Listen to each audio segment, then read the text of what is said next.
While everyone else in OO rushes around trying to prove their worth, Jake figured out something different. Maybe life isn't about being the strongest, the smartest, or even the most heroic. Maybe the point is just being present, finding joy in what's right in front of you, and loving the people around you exactly as they are. It's this philosophy that made Jake the beloved hero we all know, and by understanding his 5 core pillars of philosophy, not that he really thinks it through, we can even become like him. But to do that, we must first understand Jake's past, as he actually starts the series with a secret. He wasn't always the laid-back mentor brother we know and love. In One Last Job, we learn that Jake had spent years as a successful criminal, not just petty theft, organized crime. He was good at it too. Really good. You are the only master thief with the skills to swipe it. But somewhere along the way, Jake made a choice. He walked away from that life and never looked back. That decision shapes everything about his current philosophy, because Jake knows what it's like to scheme, to plan, and to hustle for power. He also knows what it feels like to realize that none of that really makes you happy. So when we meet him in Season 1, Jake has already learned the first lesson of wisdom. Can you guess what it is? We'll give you a hint. He starts off as Finn's easygoing sidekick, content to watch the clouds or play a song while everyone else rushes around trying to prove themselves. From that moment on, everything about Jake seems simple. The way he talks, the way he solves problems, even the way he handles danger. While others build plans and strategies, Jake trusts his gut. He uses his stretchy powers to do what he thinks is best and moves on. If it works, great. If it doesn't, he tries something else. He doesn't overthink what it means to be good or brave or worthy. He just keeps things clear and simple and direct. Help your friends, be honest, enjoy what's in front of you. At a time when everyone else is complicating every feeling and every mistake, Jake shows a different path.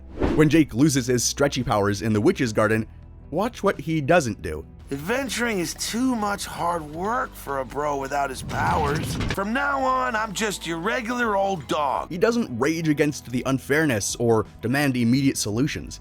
He just treats losing his defining ability like the weather. Something that happened. Something you just adapt to. But here's what makes this profound rather than passive. Jake isn't giving up. He's choosing to focus his energy on what he can actually control. And that all leads back to the first pillar of his philosophy, simplicity.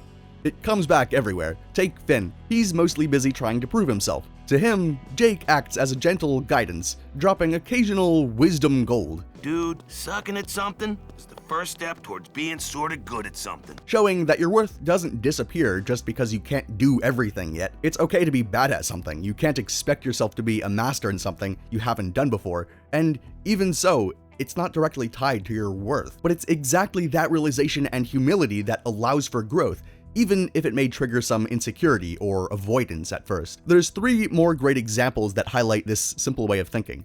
I used to hang out there back when I used to snatch old ladies' purses. Don't worry, I stopped doing that a long time ago. I didn't know it was wrong. Just a clear, honest acceptance that he made mistakes, that he learned and moved on. He never pretends to be perfect, and he never needs to be. Or take Puhoi. When Finn gets anxious about parallel universes and alternate selves, Jake picks up his favorite cup and throws it out the window.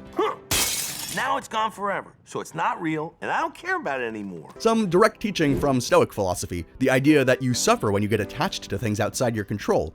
Now he's just passing it on. But the clearest example comes in Jake the dog. When Jake encounters Prismo's wish-granting power, think about what most people would do with unlimited cosmic power. Fix the world's problems, become immortal, gain ultimate knowledge. Jake wishes for a sandwich. I wish for a sandwich. Prismo, the grant wisher, is totally confused here, but Jake is completely content just to munch away on a sandwich. He doesn't really need anything more. Happiness doesn't scale with power. Wanting simple, immediate pleasures is actually sometimes more satisfying than wanting abstract greatness that can trap you in this loop. When you can have anything, choosing a sandwich is the choice of someone who already knows what makes him happy. That's the first pillar of Jake's philosophy. Don't make life more complicated than it needs to be. Keep it simple. Focus on what's real, your friends, your immediate needs, the moment you're actually living in. Everything else is just noise. If simplicity is where Jake's wisdom begins, the second pillar is where it comes alive. Even in the most mundane moments. Nah, scrap that. Especially in the most mundane moments. But what is this pillar exactly? Well, take a look at Time's sandwich. where we can see Jake at his most philosophical while making lunch. I am ready to receive instruction from the realm of creation above me for the sandwich I am about to conceive.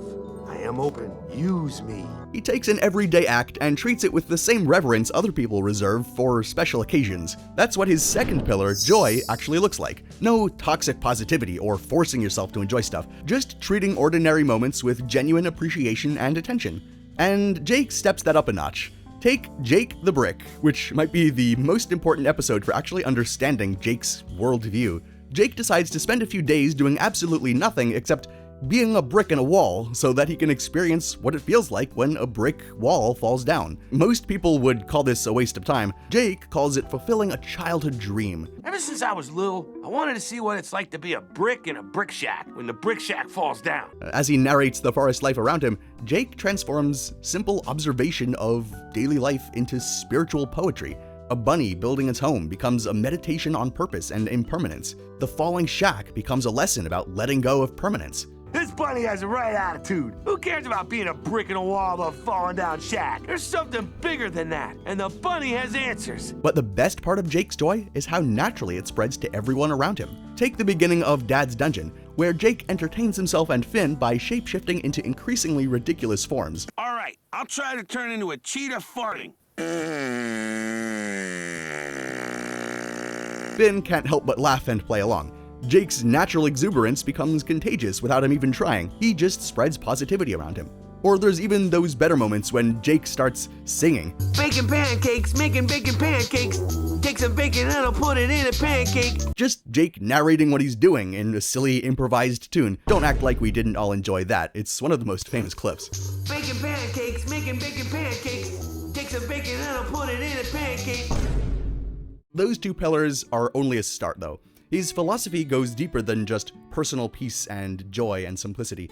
He has this ability to understand pain in others that most characters in Adventure Time never develop, which leads me to the third, surprising pillar. Princess Cookie might be one of the most overlooked episodes for understanding this pillar. For context, during this episode, a cookie named Baby Snaps takes hostages because he's angry at PB for dismissing him when he said he wanted to be a princess. Except Jake, who immediately gets it. While everyone else sees a criminal who needs to be stopped, Jake sees someone whose dreams got crushed by an institution that didn't take him seriously. So Jake does something that changes everything. Instead of completing the mission and capturing Baby Snaps, he helps him escape, choosing the individual over the institution. This moment reveals something crucial about Jake's third philosophical pillar: empathy. His empathy extends towards people that society has written off. And when those people are suffering, Jake's loyalty shifts away from doing the right thing in the people's eyes and towards helping the person who needs it most. But this empathy also complicated his life. When Jake's kids are born in Jake the Dad, he tries to be the kind of responsible parent he thinks he should be, trying to protect them from every danger. The problem is, his kids don't need that kind of parenting. They mature incredibly fast, and within days, they're more capable than Jake in many ways. So eventually, he just lets them go, even if it is much to the dislike of Kim Kil-won, who wants his father to show up like a real father figure. It's time for you to get real. Get a job. No more games. Instead of getting defensive though, Jake realizes that his strengths lie in being present and supportive, whatever he can do. He wins over Kim Kil-won by showing his fatherly love instead of responsibility, something that allowed them to put their differences aside and see the other person for who they really are, and not who someone else wants them to be. The pattern is always the same.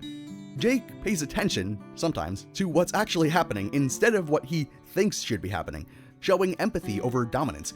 But most importantly, he extends that same flexibility to other people. Jake doesn't expect anyone to be perfect or consistent or easy to understand. He meets people where they are, not where he wishes they were. By the middle seasons, Jake has figured out something that most people never learn, which is the fourth pillar of his philosophy, perhaps even the most important one. Now let's go back to the episode Ocarina for this one. Jake arrives 3 hours late to his children's birthday party, carrying pocket macaroni salad as a gift. By any conventional measure, he's failing as a father. Happy birthday, puppies! It's macaroni salad. There's no elaborate excuse here, and still, all but one of his kids are genuinely happy to see him, stemming from the same realization. When Jake is present, he's fully present, and he's trying his best. Like in Daddy-Daughter Card Wars, Jake drops some of his most straightforward life wisdom that fits with this pillar of his philosophy.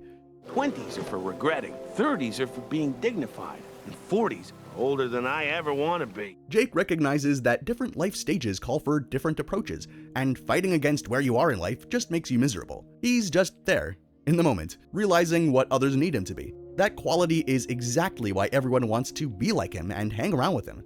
And that all leads me to the final pillar of Jake's philosophy, for some, even the most important one. See if you can spot it. The biggest hint of what this philosophy is in the New Frontier, where Jake has a prophetic dream surrounding his death. Now, most people would panic here, right? Seeing your own death? Finn certainly does when Jake tells him about it. But Finn's Jake is pretty remarkable. He's calm, almost curious about it. Dude, just accept it. When Finn desperately tries to prevent the dream from coming true, Jake can't be asked. He doesn't try to even escape or find a clever workaround. He accepts what he thinks is his fate. You have to let me go. No, please. Destiny! Jake approaches his own death the same way he approaches losing his powers or his favorite cup, as something that happens, something you can't control, something you adapt to rather than fight. Is that you? Pushes Jake's acceptance even further. Prismo is erased, and the only way for him to come back to reality is by Jake sacrificing himself for eternity. And Jake doesn't even hesitate.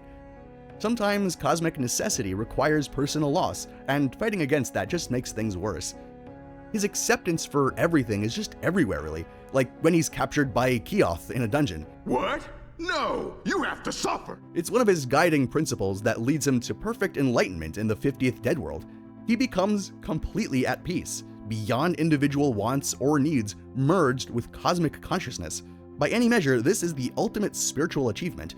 Jake has transcended the cycle of death and rebirth, but when Jake discovers that Finn is struggling in an earlier Dead World, something interesting happens. Jake just chooses to leave his enlightened state. He gives up perfect transcendence to reincarnate and be with his friend again, because that is what matters for him. It's great being alive with you. The show presents this choice without judgment. Jake's decision to abandon individual perfection and heaven for connection with his best friend isn't seen as a failure or a step backward. It's the natural expression of who Jake has always been. Enjoying the simple things, finding joy in every moment, showing empathy, being present, and finally accepting life as it is. This final pillar of acceptance means understanding the difference between what you can change and what you can't, and putting your energy towards what actually matters. Jake accepts his mortality, but he doesn't waste his life either. He accepts that he can't control cosmic forces, but he still acts according to his values. He accepts that perfect enlightenment might mean being alone, and he chooses imperfect connection instead. Throughout the entire series, Jake demonstrates that true acceptance leads to more authentic action, not less. When you stop fighting against reality, you can actually engage with it more fully. Jake learns to let go of everything.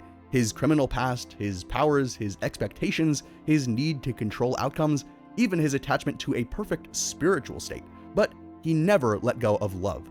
And in the end, that's what turns out to be the most enlightened choice of all. That comes full circle. Now, if you want to know how not Jake, but Finn taught us how to grow, watch our video on the hero who couldn't save himself. It's also got some deep lessons in it.